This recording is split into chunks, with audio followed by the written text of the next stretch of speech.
अरे पता नहीं लोग कैसे अभी भी अपने जीवन में इतने कंफ्यूज रहते हैं। गुरु को कैसे पहचाने, गुरु को लक्षण बताओ, गुरु की क्वालिटी बताओ। हमसे आके पूछते बोले गुरु में क्या क्वालिटी देखे जो गुरु बने। हमने कहा अरे भाई हद हो गई, तुम होते कौन हो गुरु में क्वालिटी देखने वाले? गुरु तुम में देखेगा कि तुम चेला बनने लायक हो कि नहीं। और अगर तुम्हें लगता भी है कि कैसे गुरु, क्या गुरु, अरे भैया गुरु रिश्ता ही ऐसा, संबंध ऐसा कि ठाकुर जी से प्रार्थना करो ऐसा गुरु मिल जाए जिसको देखते ही आपका हृदय उनको सौंपने का मन करे कि अब से इन पे हम अपना जीवन छोड़ दें। हमने कई बार कहा है, अंग्रेजी का शब्द है लव एट फर्स्ट साइट, पर ये लव एट फर्स्ट साइट दुनिया में हो न हो, पर एक गुरु और चेला का जरूर होता है। जब शिष्य पहली बार गुरु को देखता तो देखते ही समझ जाता है कि यहाँ मेरा मंजिल मुझे मिल गई, यहाँ मेरा आश्रय मुझे मिल गया। एक बार देख करके उसको समझ आ जाए ये है मेरी मंजिल, ये है मेरा रास्ता। तो ज्यादा चक्कर में ना पड़ो, ज्यादा दिमाग ना लगाओ। भगवान से कहो प्रभु हम खोटे सिक्के हैं, हमें नहीं असली नकली की पहचान पहले खुद को तो होनी चाहिए। अब एक आदमी बाजार में साड़ी बेच रहा है, बोले सिल्क की साड़ी ले लो, सिल्क की साड़ी ले लो, बड़ा महंगा मटीरियल है, सिल्क की साड़ी ले लो। उसने पूछा भाई साहब बताओ कितने रुपया की है? तो बोला 100 रुपया की है। उसने कहा सिल्क 100 रुपया का कैसे हो सकता है? या तो तुम हमको पागल बना रहे हो, हमको पता है कि बड़ा महंगा मटेरियल होता है। तो ये कैसा सिल्क है? बोले चाइना सिल्क, चाइना सिल्क है। अच्छा आजकल कोई भी चीज नकली होनी होती है उसमें एक नाम लगा दो बस, चाइना मटेरियल है, चाइना का है, तो समझ जाओ कि डुप्लीकेट है। तो भैया अब सिल्क की पहचान तो तुम्हें खुद करनी पड़ेगी, तब तो तुम पहचान पाओगे।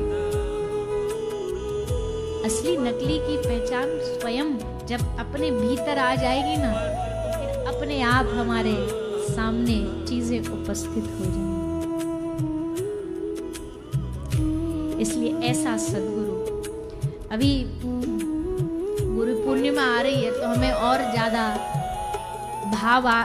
बोलने का भाव आ रहा है कि गुरु महिमा बताए, गुरु महिमा बताए। और एक बात और हाथ जोड़ के कहे, गुरु केवल एक दिन भर का नहीं है कि एक दिन गुरु पूर्णिमा पे जाके अब ड्यूटी निभाया है, लो गुरु जी आ गए फूल लेकर के। गुरु एक दिन का नहीं है, गुरु का एक दिन नहीं बल्कि गुरु से हर दिन होता है, हर दिन गुरु से होता है। ये ना सोचो कि एक दिन जा करके नहीं। गुरु की विशालता पर भले ध्यान दो न दो,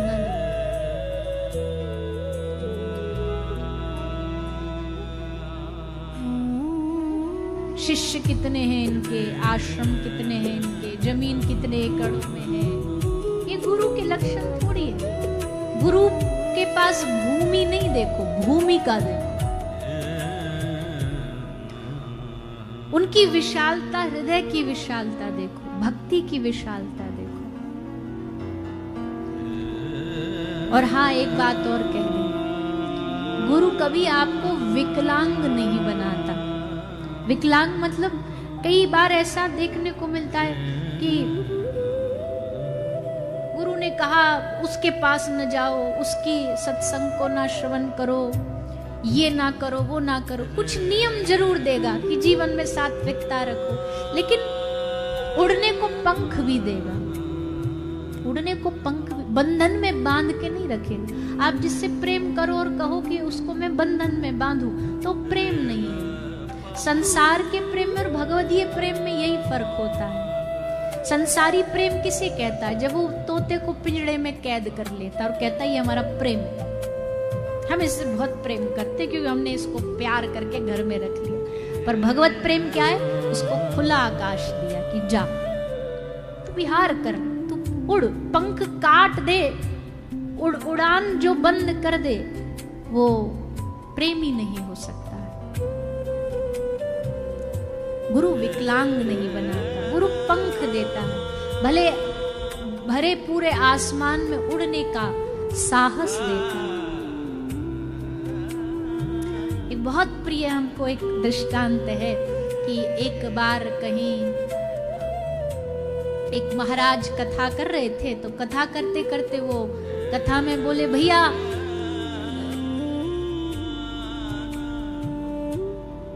भगवान का नाम तुम्हें सब बंधनों से मुक्त कर देगा, भगवान का नाम तुम्हें सब बंधनों से मुक्त कर देगा।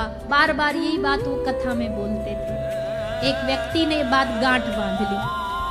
वो अब जहां भी जाता वो सब जगह यही प्रवचन देता था, भगवान का नाम सब बंधनों से मुक्त कर देता, सब बंधनों से मुक्त, सब जगह यही बोलता रहता था। एक गांव मिला, गांव में एक घर में रुका, घर में पिंजड़े में एक तोता कैद था। वहां जाके सब लोग बोले, महाराज जी कुछ सुनाओ। तो उस व्यक्ति ने सुनाया, भगवान का नाम सब बंधनों से मुक्त कर देता है। तो भीतर बैठा तोता बोला, एकदम गलत।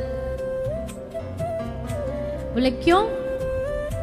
बोले हमको कई बार होता ना घर में तोता को कभी कभी हम बुलवाते, राम राम बोल। कई ऐसे तोते हमने भी देखे, वो बोलते हरि बोल हरि बोल, तो अपनी भाषा में भगवान का नाम बोलते। तो बोले ये घर वाले मुझसे जब से मैं यहाँ आया हूँ मुझसे राम राम बुलवाते हैं, मैंने इतनी बार राम बोला। अरे भव बंधन से नाम छुड़ा देता, ये तो बाद की बात है, एक पिंजड़े से नहीं छुड़ा पाया भगवान का नाम मुझे तो आज तक। ताले में बंद हूं, कैद हूं। ये जिसने भी तुमको ज्ञान दिया उसको जाके कह क्या हो, ये ज्ञान खोखला है, थोथा है। भगवान का नाम भव बंधन से छुड़ा देता। अरे ताला ना तोड़ पाया राम का नाम आज तक। तो उस आदमी को भी बात में दम तो लगा कि बात में पॉइंट तो है। तो गया उसी गुरु के पास, बोले गुरु जी आपका ज्ञान तो उल्टा पड़ गया, आपने कहा था राम नाम बंधन छुड़ा देता, पर तोते ने बढ़िया तर्क दिया, एक ताला नहीं तोड़ा पाया राम नाम। उस सदगुरु ने कहा कि बेटा ज्ञान हमारा खोटा नहीं है, एक काम कर, हम तुझे एक कला सिखा रहे हैं, एक आर्ट सिखा रहे हैं, ये जाकर के उस तोते को सिखा दे। किस चीज की कला थी? सांस रोक के रखने की कला। ले जाओ और जाके तोते को सिखा देना, थोड़ी देर के लिए सांस रोकने की कला। बोला ठीक है। तो उसने जाकर के तोते को कहा, भाई साहब देख हमारे गुरु ने समाधान दिया है, सांस रोक के जब तेरा मालिक आए थोड़ी देर के लिए तू सांस रोक के पिंजड़े में पड़ जाना, गिर जाना, जैसे ये तो गए। ठीक है ये भी कर लेते। तो ये कह करके वो तोता पिंजड़े में सांस रोक के जैसे मर गया हो, प्राण निकल गए, ऐसे पछाड़ खा के गिर पड़ा। और जैसे पछाड़ खा के गिरा, घर वालों ने देखा, अरे राम राम राम, मिट्ठू गया मिट्ठू गया, अरे भैया जल्दी जल्दी चाबी लाओ चाबी लाओ चाबी लाओ, ताला खोला ताला खोला। ताला जैसे खोला तो उस चेला ने कहा, बेटा उड़ जा। और जैसे कहा पिंजरे का ताला खुला, उड़ा, और उड़ता उड़ता तोता बोला कि हाँ भैया सही बात है, राम का नाम भव बंधन के ताले को खोल देता, ये बात सही है, लेकिन उस ताले की चाबी हमेशा एक गुरु देता है। चाबी गुरु के पास होती है। राम का नाम बहुत शक्तिशाली है, बंधन तोड़ने वाला, ताला तोड़ने वाला, पर उस ताले की चाबी जब तक गुरु नहीं देगा तब तक ये चाबी नहीं खुलेगी। बहुत सारे लोग ऐसे हैं जो जिनको लगता है कि उनको गुरु बनाने की जरूरत ही नहीं है। अरे हम तो खुद ही एक्सपर्ट हैं, हम ही से ले लो जितना ज्ञान चाहिए, हैं ज्ञानी हम, इसमें कोई शक नहीं है। पर आध्यात्मिकता के, भक्ति के रास्ते पर, भक्ति मार्ग का एक साधक हमें चाहिए जो हमें रास्ता दिखा सके, और वो सदगुरु होता।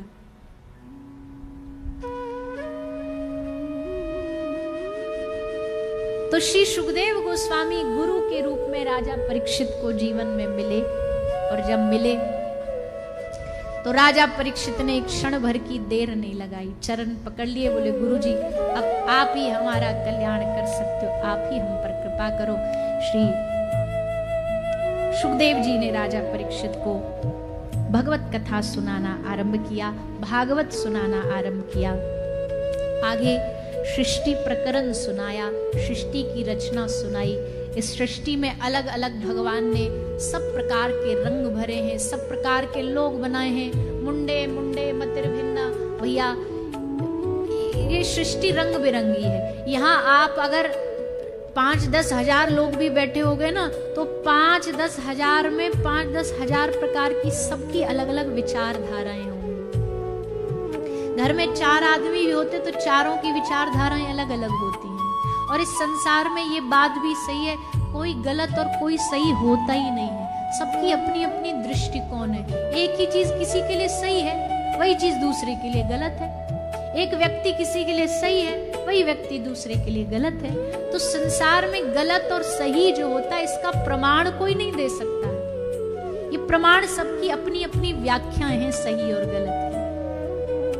भगवान ने सृष्टि बनाई है, अलग अलग प्रकार के लोग बनाए हैं। किसी को ठाकुर जी कथा में आनंद आता है, उनको लगता है कथा से बेहतर ही कुछ नहीं है। और कुछ लोग ऐसे भी हैं जो कथा को गाली देते रहते हैं, बोले ये क्या करते रहते हैं, बैठ जाते हैं, खट्टा ज्ञान बांटते रहते हैं, पैसा कमाते रहते हैं। कई लोगों को कथावाचकों से बड़ी एलर्जी है, बहुत ही अद्भुत ही एलर्जी है। उनका काम बस यही है कि वो बस रोज कुछ ना कुछ किसी के लिए, अब इसके लिए बोल डाले, अब उसके लिए। और आजकल ये सोशल मीडिया और बढ़िया, ना तो यहाँ किसी को प्रूफ चाहिए, ना आईडी चाहिए। एआई और अद्भुत आ गई, इसने और हमारा जीना हराम कर रखा है। हमारा मतलब कोई भी जिसको थोड़ा बहुत भी लोग जानते हो, किसी के संग भी फोटो चिपका दो, किसी के साथ भी कुछ कहीं भी कुछ भी हो सकता है आज के जमाने में। अरे आवाज बदल देते हैं लोग। अब हम प्रवचन कुछ और देते और हमारे मुख से कुछ और निकलवा देते, बड़ा खतरा है। भविष्य में ये तलवार और बंदूक की लड़ाई नहीं होगी। अब भविष्य में हमको तो दिख गया कि जो भी युद्ध होना है, ये सब इसका युद्ध होना, ये सोशल मीडिया का युद्ध होना, यही झगड़ा होना। कुछ भी बोल दे, कुछ भी कर देते हैं, किसी का भी कहीं भी। बड़ा खतरा, बड़ा खतरा। पर जिम्मेदार लोगों से तो हमारी प्रार्थना, भैया थोड़ा तो नेक जिम्मेदारी से रहा करो, थोड़ा तो समझदारी से रहा करो।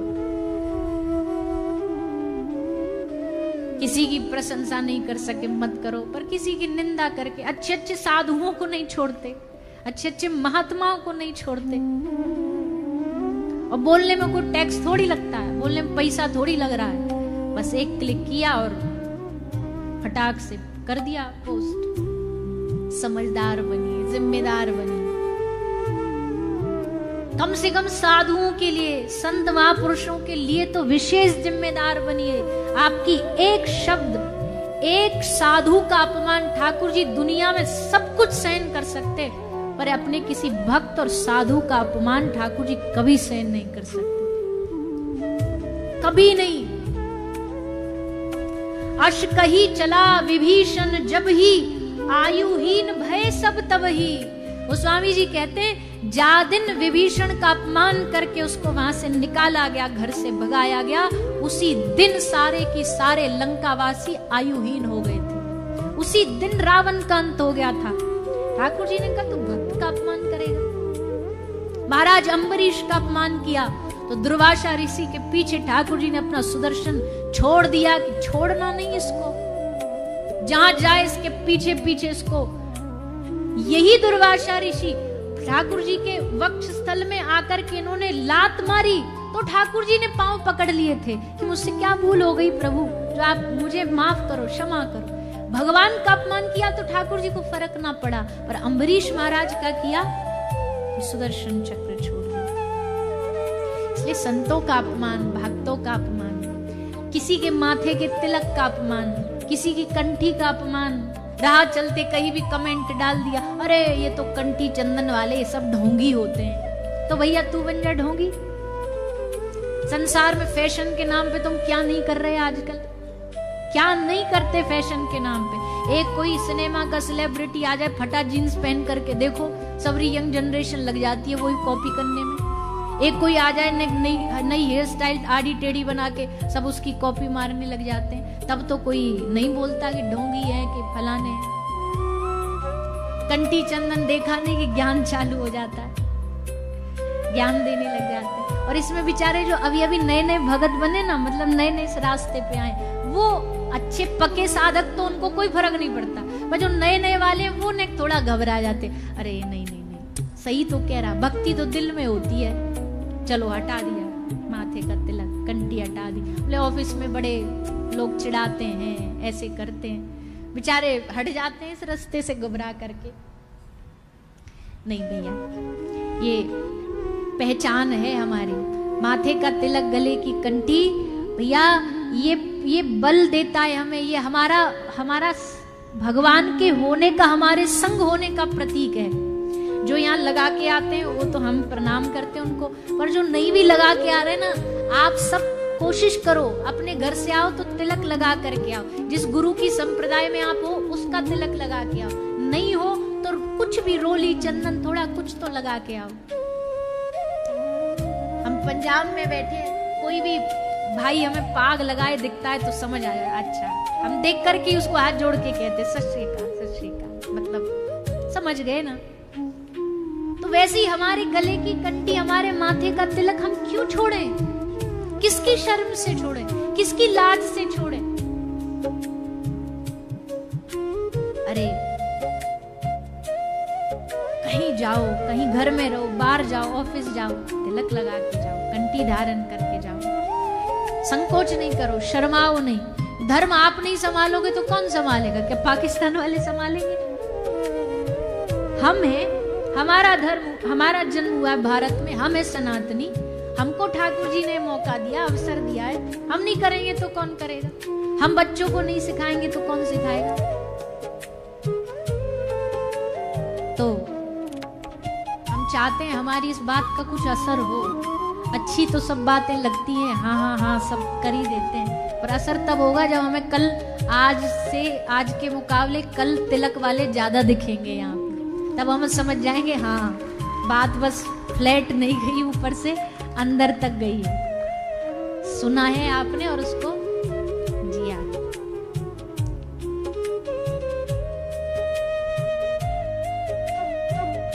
ऊर्ध्व पुंड्र लगाओ,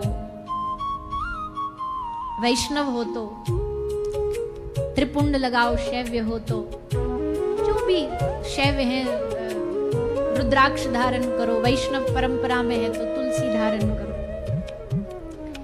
गले का ये बंधन हमें ठाकुर जी से बांध करके रखता है, उनके चरणों से बांध के रखता है। गले की कंठी हमें भगवान से बांध के रखती है। और वैसे भी भैया बहुत पुराना हमारा दृष्टांत है कि शहर में जो कुत्ते लावारिस घूमते हैं ना, उनको म्युनिसिपालिटी वाले उठा के ले जाते हैं, पर जिन कुत्तों के गले में बेल्ट होती है, चैन होती है, तो दूर से ही समझ जाते हैं इसको न छूना, ये किसी के घर का पालतू है, फालतू नहीं है। तो ये पालतुओं का लक्षण है कि हम पालतू हैं, फालतू नहीं है। जिनके गले में कंठी है वो सब पालतू हैं। किसके? अरे बोलिए ना, कबीरा कुत्ता मैं राम का और मोती मेरा नाम, गले बिच डोरी प्रेम की वो जित खींचे उत जाऊं। पालतू हैं हम अपने ठाकुर जी के, चाकर हैं अपने ठाकुर जी के। बेल्ट जहां ले जाएगा मालिक, वहां उसको जाना पड़ेगा, कुत्ते को, आश्रित को। ऐसे ही हम ठाकुर जी के आश्रित हैं। तो भैया जो जो गुरु आश्रित हैं वो तिलक कंठी खूब लगा के रखा करो, और गर्व से लगा के रखा करो, शर्मा के नहीं, संकोच में नहीं। शर्माए वो जो लगाते नहीं है। तुम काहे को शर्माते हो लगाने के बाद? काहे को डरते हो?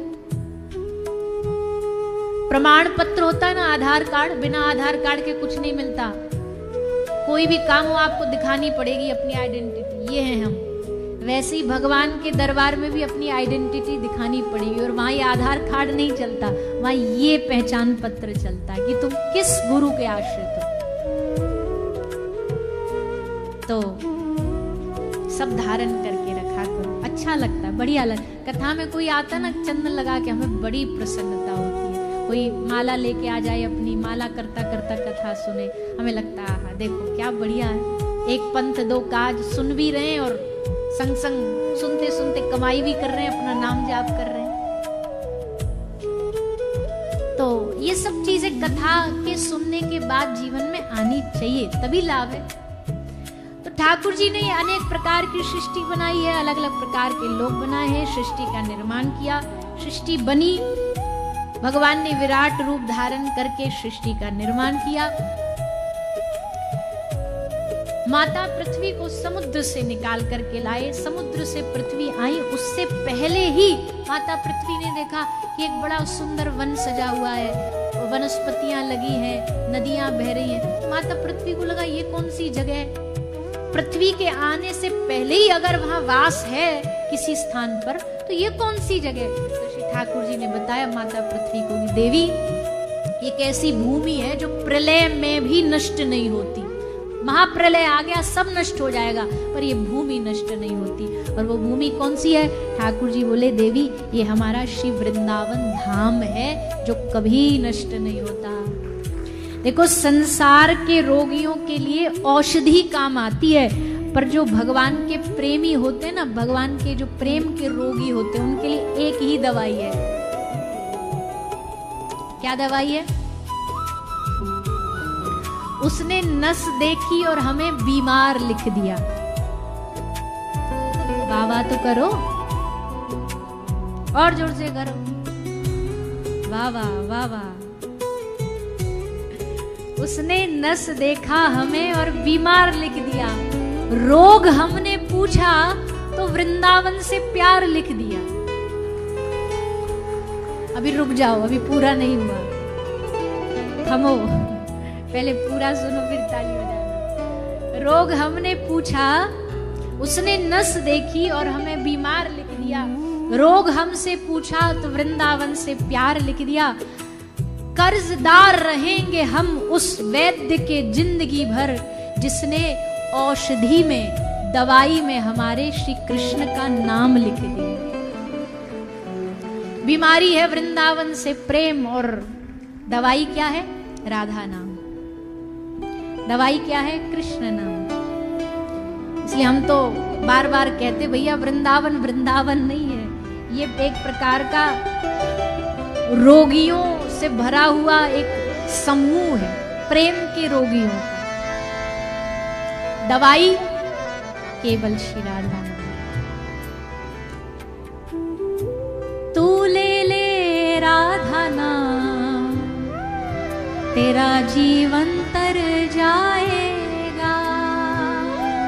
तू ले ले राधा नाम, तेरा जीवन तर जाएगा। देखो, हमारे जो राधा कृष्ण संकीर्तन मंडल वाले लोग हैं ना, ये सब वृंदावन के प्रेमी हैं कि नहीं है? बरसाने के, वृंदावन के। यही कारण है बरसाना में जो पहले पूर्व में धर्मशाला, वृंदावन में अब फिर सुंदर कार्य चल रहा है, खूब सुंदर निर्माण हमें बताया गया, ताकि सब पटियाला के लोग जा सके, वहां उस धर्मशाला में रुक सके। क्योंकि आजकल वृंदावन में भी तो बड़े धक्का मुक्की है, बड़े मारा मारी है। तो उस स्थान पर ऐसा कोई सुंदर सुरम्य स्थान बन जाए जहां आप जा सके, आराम से रुक सके, दर्शन कर सके। खूब सुंदर संकल्प लिया है। हम तो ठाकुर जी से कहते हैं, भागवत जी की कृपा से, श्री जी की कृपा से आप सबके